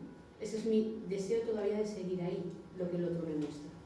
No, el otro tiene su propio tomador de decisiones libre, y si él está en el ego, tú puedes estar en el Espíritu Santo. Cada quien tiene libertad. Si el otro estuviese así por mí, no tendría ninguna libertad. Vale, y aunque yo no tengo que hacer nada en la forma, entonces ¿qué hago si constantemente viene a pedir ayuda? No se nos está diciendo que dejemos de hacer cosas en la forma, simplemente se nos está diciendo que el problema no está ahí. Entonces yo, como tomador de decisiones, ¿qué hago? Como en la pantalla allí, evidentemente tengo que perdonar eso, pero sinceramente me canso. Me canso de que el otro no se mueva del sitio. Bien, el perdón es descanso. Entonces yo tengo que descansar. Con eso, esa constante... En la mente, solo la mente. Es en la mente donde descansas al perdonar. Porque el problema está en la mente. Tú todavía ves como si el problema estuviese en la pantalla. No está pasando nada en la pantalla. El problema, y a esto a lo que se refiere esta sección, soy responsable de lo que veo. Soy responsable de cómo lo veo. Entonces, si yo veo que el otro no quiere moverse de su bucle de sufrimiento, es porque yo sigo sufriendo y por eso lo veo. No, y tú podrías dejar de Eso sufrir. no entiendo, Mira, tú podrías... Lo que pasa es que quizás tu hermano está falto de paz, ¿cierto? Y está pidiendo ayuda y se ve como que tiene mucha resistencia. Bien, tú no eres responsable de que él tenga resistencia. Eres responsable de enfadarte con tu resistencia o de perdonarle por su resistencia. De eso sí eres libre. La tentación es enorme de pensar que si yo lo perdono va a desaparecer y a lo mejor no desaparece. Claro, no, lo que va a desaparecer es tu dolor, si tú le perdonas. Sí, no, si tú Puedes seguir viniendo las veces que haga falta, pero yo ya me sentiré en paz con eso. Sí, porque ya no lo vas a ver como algo peligroso, no le vas a condenar, le vas a perdonar. De hecho, la incomodidad y el dolor no es porque mi hermano esté sufriendo, es porque yo le estoy condenando por sufrir. Repite. Que mi dolor no es porque mi hermano esté sufriendo, es porque yo le estoy condenando porque está sufriendo. Lo mismo con todos. Hijos incluidos. Sí, sí, y lo disfrazamos de amor. Le llamamos preocupación y es odio. No, yo directamente es odio, o sea, es decir, no vuelvas. Ni me preocupa. Te voy a ayudar y hago, no, es que sencillamente no vuelvas más con la misma historia. Claro, sí, Entonces, por siempre eso hay yo una soy sola responsable respuesta. de que si esa persona o personas aparecen constantemente, es mi responsabilidad de que de alguna forma yo atraigo eso. No, y tú dices que no. No precisamente. Quizás en algún nivel secreto tú te acercas a esas personas porque sabes cómo se van a comportar y tú le has dado un significado, pero sigue siendo nada, sigue siendo neutro y tú te acercas a algo que de por sí es neutro, pero que tú le quieres dar un significado. O sea, el objetivo que yo tengo que buscar es la paz en eso. Sí, perdonar, siempre hay una sola respuesta. Entonces puede ser que de alguna manera tú secretamente busques acercarte a esa persona para sufrir, porque tú consideras que su actitud es tu sufrimiento, pero no, su actitud no es tu sufrimiento. O quizás simplemente toca en el guión de la película que toca relacionarse con una persona y no es que uno lo haya elegido. Tal vez sí, tal vez no. No hay forma de saber si yo elegí relacionarme en la pantalla con alguien o yo no lo elegí y no importa saberlo. No es necesario saberlo para perdonarle. Gracias. Igualmente. Yo quería preguntarte, ¿qué me puedes decir? ¿Cómo puedo cambiar la manera de ver cuando tienes tú el dolor propio, el dolor físico?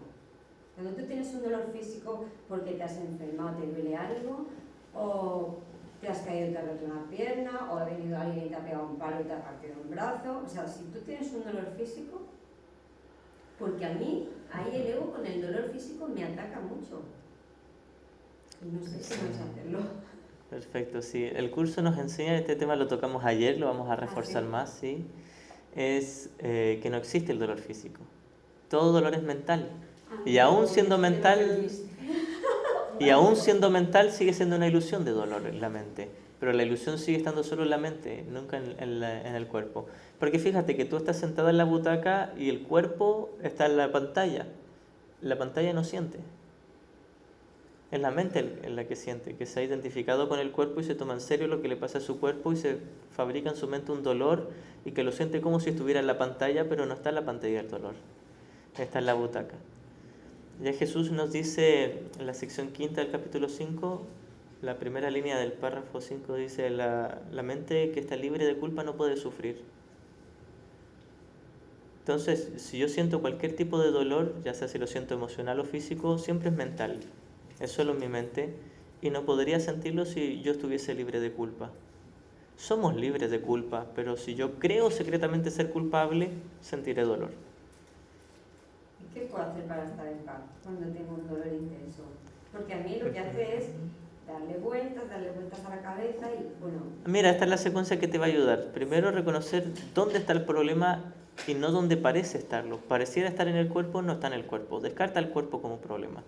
Nunca es en la pantalla, siempre es en la butaca.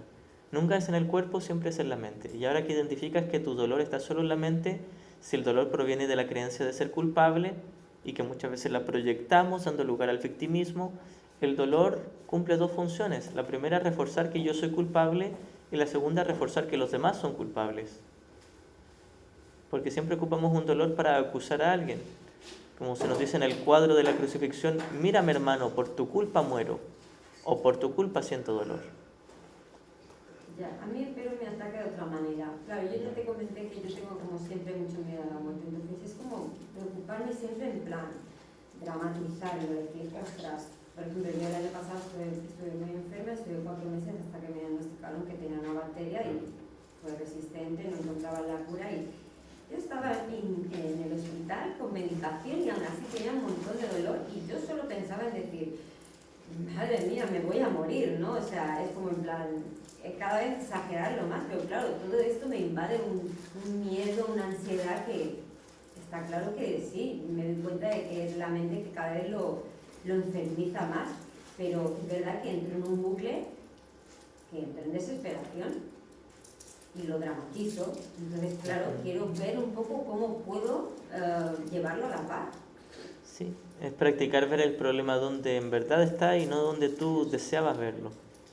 Porque primero, mira, fíjate en este punto crucial. El tema es mirar el problema donde está y no donde tú crees que está. Decías. Pero debajo de la creencia hay un deseo. Entonces, en realidad, el asunto va así.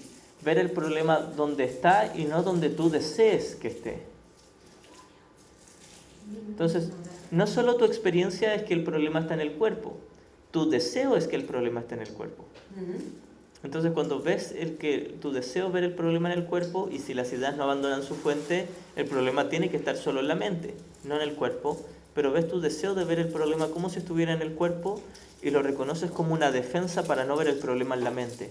Porque si vieras el problema en la mente, quedaría deshecho y no lo quieres deshacer.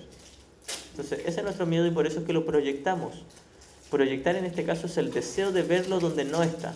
No está en el cuerpo, pero como deseo verlo en el cuerpo para no verlo en la mente. Claro, porque al final es como deshacerme de mi falsa identidad, el apego realmente a mi yo individual, es realmente ese apego porque es lo conocido, que justo lo que comentábamos el otro día en casa de María, es lo conocido y como lo conocido que es falso y ilusorio, pero miedo a lo desconocido, a lo que hay detrás. Claro, y todo esto al final yo entro en un bucle, me quita la paz, por eso me gustaría, no sé, verlo de otra manera. Sí, entonces te va a ser muy útil ver la secuencia de defensas en ese orden. Te tomas en serio tu dolor físico, a pesar de que no es físico, es solo mental. Quieres verlo como si fuese físico, hasta el punto de experimentarlo como si lo fuera, pero no lo es, con el propósito de no ver el odio. Y quieres esconder el odio para no ver la culpa, y escondes la culpa para no ver el deseo de ser especial. Y finalmente escondes el deseo de ser especial para no ver tu genuino deseo de despertar en el amor de Dios.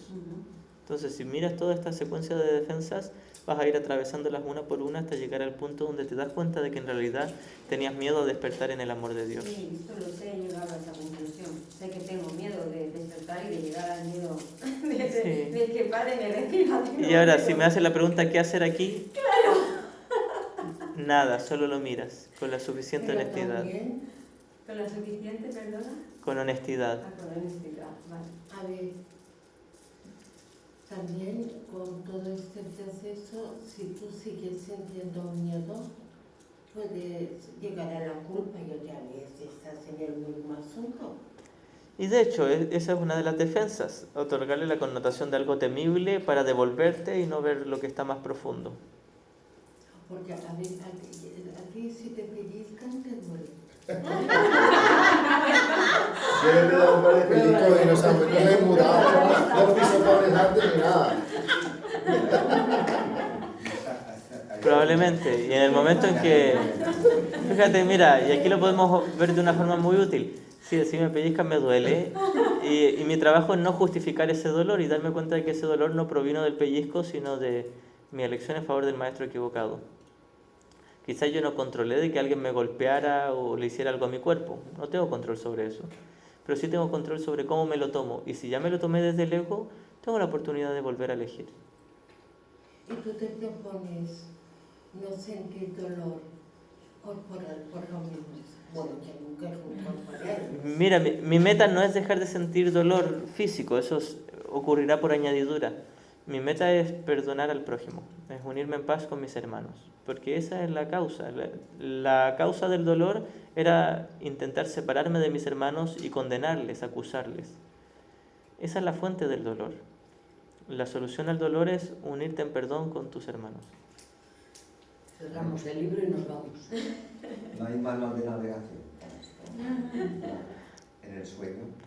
Sí, pero eso es muy complicado. Mira, te recomiendo un libro, se llama Un curso de milagros. Ya, pero yo había un manual más cortito, de páginas. ¿María? La verdadera relación solo es de mente a mente. Sí, los cuerpos no se relacionan. Los cuerpos ni sienten, ni miran, ni escuchan, ni piensan, ni se relacionan. Sí, fíjate, si tú vas al cine, en la pantalla no puede hacer nada real. Qué aburrida La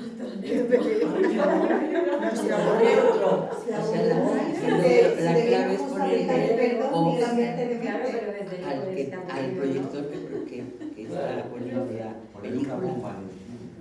No, porque eso sería disociarte de lo que tú ya crees que es el problema. La idea es mirarlo reconociendo que no es el problema. No es dejar de mirarlo, es mirarlo correctamente. Ya lo tengo. ¿Quién proyecta la película? ¿Tú? No, Entonces yo puedo cambiar la película. No, volveré al cine. No, la pregunta es, ¿qué opinas de los diccionarios que hay en el mundo de biodescodificación emocional, de que si tienes un problema con esto, va relacionado con... ¿Sabes de qué te hablo? Sí. ¿Qué opinas de eso? ¿Es útil, no es útil? ¿Da igual? ¿No ayuda? ¿Se ayuda? Mira, hay una parte donde Jesús habla de la biodescodificación, no ocupando ese término, sino haciendo referencia a que si se examina con suficiente honestidad, cada síntoma físico va a reflejar un tipo de miedo. Bien, y sin embargo, luego de eso nos dice, pero sigue habiendo una sola respuesta, así que sería una pérdida de tiempo. Porque a veces nos puede ayudar, por ejemplo, el caso de Antonia, si es lo que sea de una bacteria, que el diccionario diga, pues esto puede ir relacionado con relación con mamá o con papá o yo qué sé, ¿no? Y entonces a lo mejor, pues en vez de buscar todo... Y de pronto puede ser útil para practicar el perdón o puede ser útil para el ego, para reforzar el resentimiento. Es decir, por la culpa de mi mamá, yo estoy así. Bueno, aquí estamos ya con ganas de sanar, no de culpabilizar. Ahora, fíjate que puede ser útil también para practicar el falso perdón, donde decir, mi mamá me hizo esto y ahora yo le voy a perdonar por lo que me hizo algo real y yo se lo perdono. Ese es el falso perdón. No hizo nada. Claro, no hizo nada. No hizo nada, todo lo que hiciste tú. Claro, yo me provoqué la emoción. Quizás yo no controlé el cuerpo de mi mamá, que me gritara y me golpeara, en un ejemplo ficticio. Pero yo sí controlé el tomármelo con dolor, el verlo con el ego. Eso sí lo controlé yo. Siempre hablaremos de la interpretación, siempre reaccionaré a esa interpretación. Si cogiendo el hilo de lo que dice Juan, yo llego a ese pensamiento que yo lo tengo como verdadero, que lo tenía escondido, de que yo interpreté ya no que mamá o papá hicieron o dejaron de hacer, sino que yo interpreté eso como bueno o malo y eso me condiciona a mí en mi vida diaria, a día de hoy, porque todavía conservo en mi inconsciente ese decreto. Yo puedo deshacer ese decreto, pero primero tengo que ser consciente de que tengo esa idea que está condicionando. Sé que estoy en la forma todavía, pero ¿entraría esto, por ejemplo, dentro de lo que tú llamas también la indagación? Estoy en la capa superficial, sigo ahí en la capa superficial, estoy jugando con esto. Puede ser útil. Sí. Entonces, si puede ser útil, porque hacer consciente esa idea, esa interpretación que yo hice en algún momento, y entonces a partir de ahí yo condiciono mi comportamiento en base a eso, yo lo hago consciente, pero no me quedo ahí. Entiendo que lo que tú nos estás diciendo es que sigue para abajo. Sigue para abajo porque probablemente eso tendría un valor que al deshacerlo o al entregarlo yo me siento liberado, pero de ser honesto ahí y no esconder cosas, porque si mi yo especial sigue intacto, no estoy haciendo nada. Exacto. Mira, tengo una cita que va muy bien a este tema. que es la sección, el inicio de la sección quinta del capítulo 17.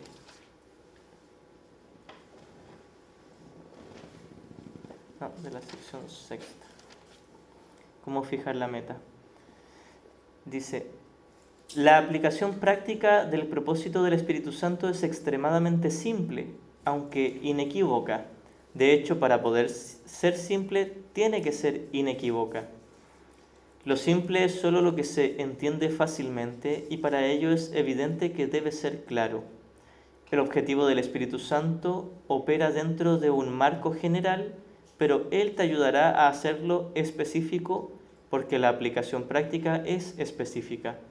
El Espíritu Santo provee ciertas directrices muy concretas que se pueden aplicar en cualquier situación, pero recuerda que aún no te has dado cuenta de que su aplicación es universal. Entonces pareciera como si hubieran distintos problemas con distintas respuestas y siempre es un solo problema, elegir al maestro equivocado. Y la respuesta, elegir al maestro correcto. Entonces uno puede tomar una situación específica donde te das cuenta de que elegiste al maestro equivocado para mirarla, para ahora hacer ese cambio.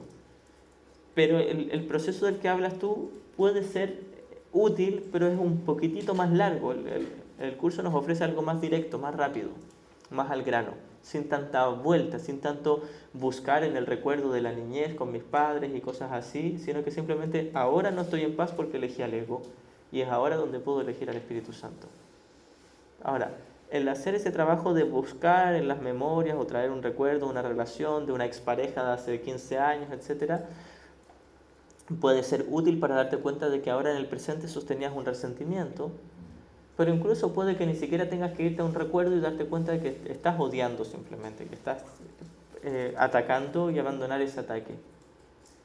Sí, el punto es que te des cuenta del por qué estabas atacando, porque era la proyección de la culpa, porque uno se sentía culpable y buscaba culpar a alguien o a algo, sea lo que sea. Me haces pensar ahora que en lugar de ser mamá o papá, me culpe a mí mismo por haber decretado eso y siga conservando esa culpa.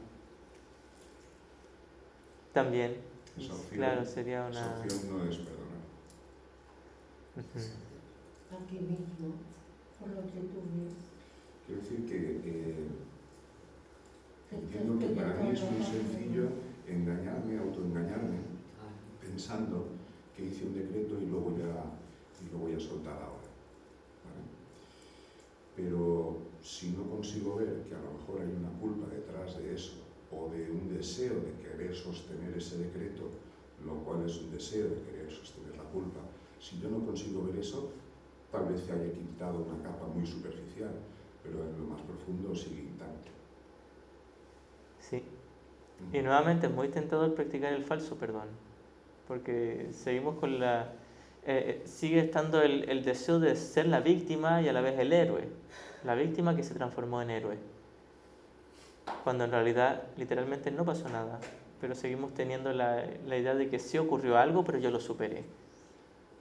Te vas dando cuenta a medida de que surgen oportunidades que en realidad habría un manual de grandes pasos, por decirlo de alguna manera, pero en lo concreto, en lo específico, el ego se puede camuflar de 1000 formas diferentes.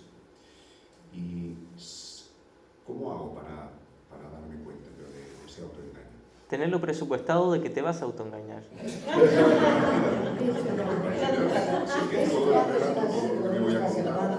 Es un rollo. Sí, tenerlo considerado, mira, estar así como pendiente, así como voy a hacer este proceso y es muy probable que me venga la tentación de autoengañarme. Sí, tenerlo ya considerado y no castigarte ni condenarte por esa tentación, pero tenerlo ahí presente. Sin duda, si consigo estar en paz, habré hecho un proceso correcto. Sí. Sí. Y la idea es practicar hasta llegar a ser lo suficientemente minucioso para saber si es una genuina paz o es solo el placer del falso perdón. Es lo que me comentabas ayer, que yo pensaba una cosa, pero no fui con el no sé. No lo sé. Sí, y de hecho, llega un momento donde comienzas a tener instantes santos y quizás esto sea un poco fuerte, Y llega después Cinturones, bueno, vale. otro momento donde te das cuenta que nunca fueron instantes santos. Pero ahí también Que entra el fue solo viaje, especialismo. ¿no? Mira, te lo repito. Pasa un proceso en el curso donde comienzas a tener instantes santos de paz. Y puede que pasen años hasta que con mucha honestidad te des cuenta que todos esos supuestos instantes santos no eran instantes santos. Era el placer de sentirme más espiritual que los demás. Los placeres pasajeros. Sí. Ahora, eso no quiere decir que no pudo haber habido genuinos instantes santos entre medio, pero quizá era mucho menos la cantidad de lo que yo creía. ¿Cómo los reconoces? Con la práctica, con la honestidad. Sí. Ahora, puede ser también que uno se autoengañe y uno diga, no, si fueron genuinos instantes santos, porque uno tiene miedo a observar, porque si tú te devuelves a mirarlos, te vas a dar cuenta que no eran instantes santos. Y tienes miedo. No, dejémoslo ahí nomás, dejemos como que sí fueron instantes santos. Porque tengo miedo a reconocer que he avanzado tan poquito y yo quería ponerme 10 escalones más arriba para demostrarles a todos que estaba más iluminado. Pero en realidad no. Pero es que no hay que demostrar nada. Es que No nos da ni una de miel, ¿eh? Joder.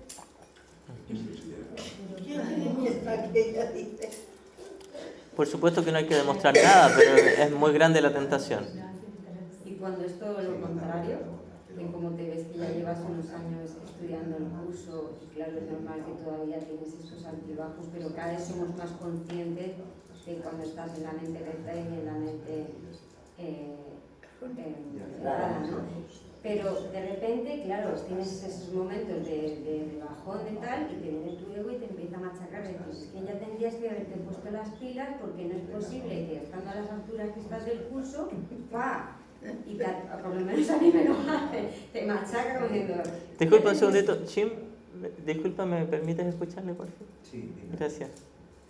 Y esto es lo que me pasa, ¿no? O sea, todo lo contrario, a mí no me sube el ego espiritual ni me considero que estoy más elevada que nadie, todo lo contrario, me machaco y decir, joder, ¿en serio todavía estoy con esto? Y todavía le voy dando vueltas, pero de verdad todavía estoy aquí, o sea, es como decir, pero si ya llevas casi 5 años con el curso y todavía estás así, y me machaco, ¿no? Por decir que tendría que estar... ¿Y cómo quieres? Sí. Ahora, mira, eso te lo puedes ahorrar con un proceso que conlleva mucha honestidad también. Es lo mismo que estaba hablando. De primero, el sentirte culpable por haber estado en el ego proviene de haberte exaltado por tu creencia de haber tenido instantes santos. Fíjate, mira. Primero, practico el falso perdón y lo disfrazo muy bien del verdadero perdón. Y me hago creer que estoy en un instante santo. No es verdadero, pero me hago creer como que ya estoy en paz. Sigo sintiéndome superior que los demás, pero según yo estoy en paz. Ahora, luego de eso, hago de esa sensación un ídolo, algo especial, que sigue siendo placer, pero hago un ídolo espiritualizándolo. Digo, estoy en un instante santo. Y tengo la necesidad de que todos los demás sepan que estoy en un instante santo. Incluso si me lo callo verbalmente, de alguna forma quiero y desesperadamente busco que los demás lo sepan que yo estoy más avanzado. Pero luego, cuando me salgo de ese supuesto instante santo, que en realidad nunca estuve en el instante santo, solo fue placer, pero cuando el placer se torna dolor, me voy a sentir doblemente culpable, porque había hecho ya un ídolo de mi supuesto instante santo que no lo era, y ahora que me salgo de ese instante santo, como le di tanto valor a estar en ese estado, ahora me siento horriblemente culpable por no estar en ese estado, y nunca estuve en ese estado. Gozos pasajeros. No, gozos pasajeros, no. Demasiada indagación. Sí, demasiada indagación, porque no necesito, yo no voy a demostrarle, todo lo contrario, va conmigo. No me creo superior ni voy nunca demostrando nada. Es cuando yo tengo mis momentos de introspección, que es ahí cuando empiezo a indagar, y sí que tengo atisbos, pero cuando me veo todavía en el mundo de las formas, con estos miedos, con este machaque, es donde ahí yo me machaco a mí misma. Sí. Es ahí. Pero no tenemos que amarnos.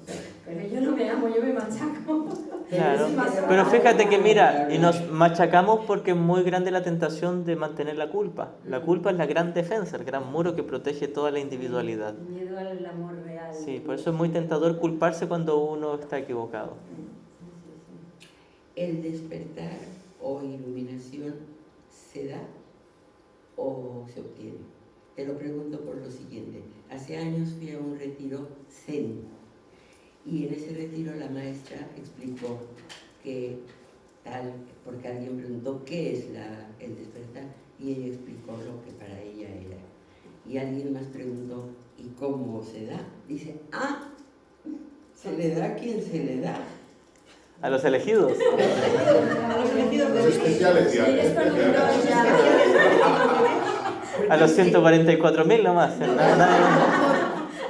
Está cubierto el grupo, ya no quedan más. Al número 1000, al papa número 1000 se le da eso. Este lo tengo aquí grabado y parece que así sea. Que son unos cuantitos. Jesús nos dice, todos van a despertar, pero cada quien va a decidir cuándo. Ahora, lo que tú puedes decidir es cuándo llegar a la iluminación. El conocimiento vendrá por su cuenta. Explícalo. Tú puedes decidir llegar hasta el mundo real, donde sanas totalmente tu mente, pero tienes una mente correcta. Ya no vuelves a la mente errada. Eso es lo que le llamamos iluminación. Permanecer en la mente recta. Sí, sigues sentado en la butaca, pero ahora solo con el Espíritu Santo, ya no volviste al ego. Y entonces Dios abrirá la puerta de la sala de cine y te sacará. Tú no eliges cuándo abrir la puerta y cuándo salir. Eso lo decide Dios, pero tú decides cuándo estar lista y preparada para que Dios dé ese último paso. Y en el cine solamente pueden películas cómicas.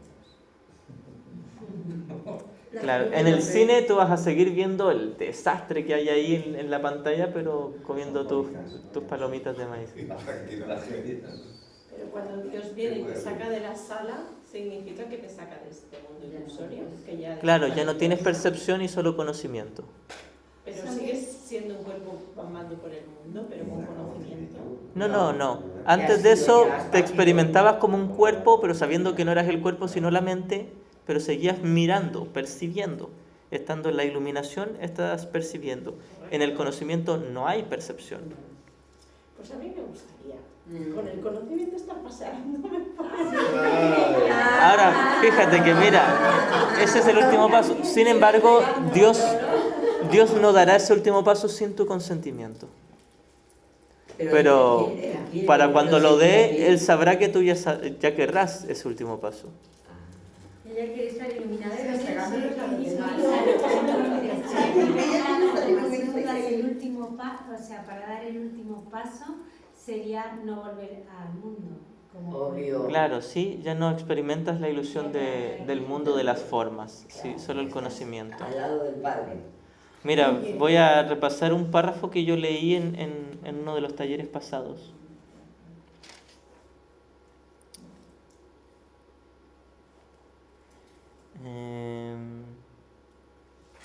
La sección séptima del capítulo 27, párrafo 13, dice, esto es el soñador del sueño.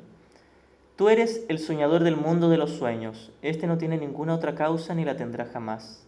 Todo lo que aterrorizó al Hijo de Dios y le hizo pensar que había perdido su inocencia, repudiado a su Padre y entrado en guerra consigo mismo, no es más que un sueño fútil.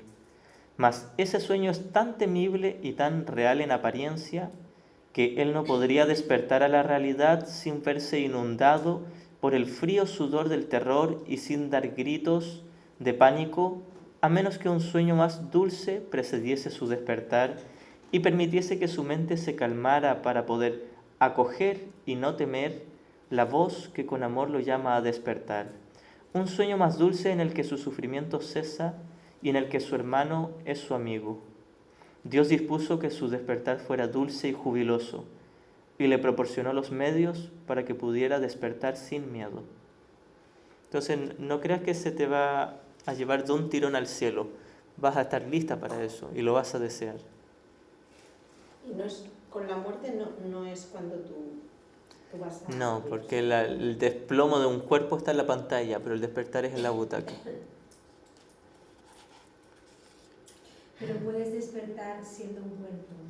Te puedes iluminar aún en la experiencia de percepción, pero ya no te identificas con el cuerpo. Lo miras, pero sabes que no eres tú, con una experiencia de hermosa paz y libertad. Miras y puedes mover tu cuerpo y te miras así como dentro del videojuego en primera persona, pero no te lo crees y ya no te afecta en nada. Y después no vuelves. Y después dio el último paso, Dios da el último paso y ya no experimentas ni visión errada, ni visión correcta, ningún tipo de visión, ni percepción, ni interpretación, ni siquiera una conciencia. Solo es, claro, un infinito amor y gozo. Dios es el dueño ¿Cómo del estamos de teatro. hora para el...? ¿Qué hora es? Ya nos saltamos el break, ¿Qué hora es? 12:20. Hagamos un pequeño break de 10 minutos. Sí, Ah, vale, sí, eso sí, lo sí, veo sí, sí. La comida está preparada a las 2. Ya. Ahí también podemos. Sí, entonces como partimos todo corrido, lo hacemos así flexible.